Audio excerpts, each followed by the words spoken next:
Selamünaleyküm. Bismillahirrahmanirrahim. Ve salatu selam.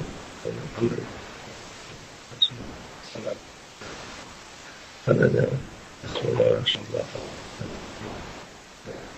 Tarikatun ve sohbe ve hayru fil cemiyye. Bismillahirrahmanirrahim. Ela lillahi dinul halis. Sadakallahu azim. İhlas, Allah için ihlas olunca başka şeye insan umuru olmaz. Her yaptığın iş Allah rızası için olması lazım. Yaptığın ibadetler onun rızası için, hayır hasenat onun için, insanlara iyilik yapmak Allah rızası için. Sen insanlara iyilik yapıyorsun, ondan sonra bu insan sana teşekkür etmedi diye üzülüyorsun. İyilik yapıyorsun, nankörlük yapıyor insan. Çok üzülüyorsun. Bu üzülmek demek ki senin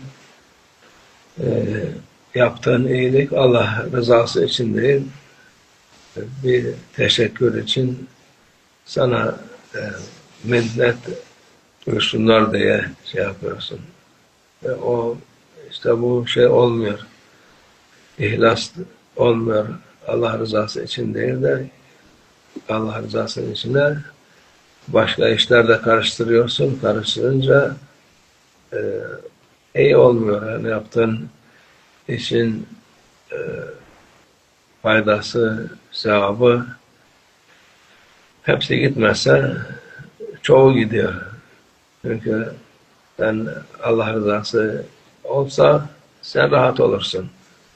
Ben bu Allah için yaptım ben bu işi. Allah rızası için yapmışım. İster teşekkür etsinler, ister beğensinler, ister nankörlük etsinler, ister şey yapsınlar. O mühim değil. Mühim olan bu şeyi Allah rızası için, halis muhlis Allah rızası için yaptım. Arkasına bakmayacaksın. Acaba ne oldu, ne kaldı, bana ileride faydası olacak mı yaptığım işin, adam bana yardım edecek mi? İnsanlar bana teşekkür edecekler mi? Bana minnet duyacaklar mı? Onu beklemeyeceksin.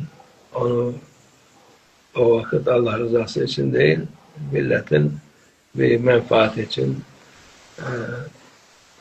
bir şey içindir. Onun için karışmış olur.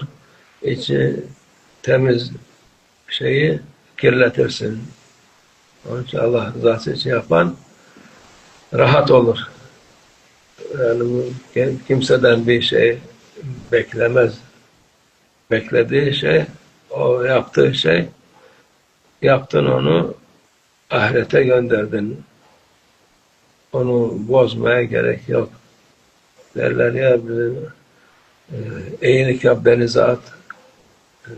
Balık bilmezse Halık bilir. Halik bilir. Yani Allah, Halik eden Allah Azze ve Celle o bilir. Balık ne bilecek? Sen, insanlar da balık gibi.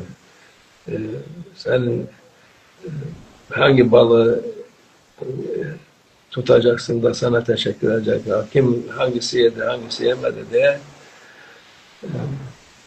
düşünemezsin. İşte bunu da aynı şekilde yaptığın iyilikler Allah rızası için olsun inşallah.